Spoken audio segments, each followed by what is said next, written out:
ត្រីរស់ទី4ត្រីទី4នៅកន្លង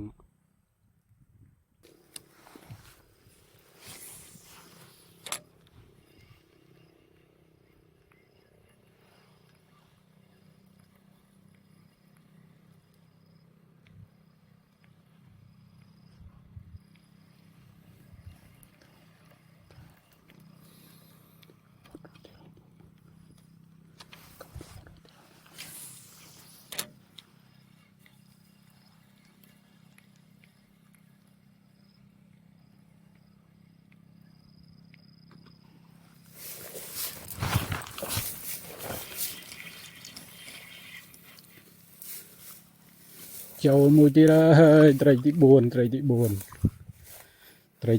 អែមសែមត្រឹសក្រាន់ត្រីរស់ទី4ត្រីទី4នៅកន្លង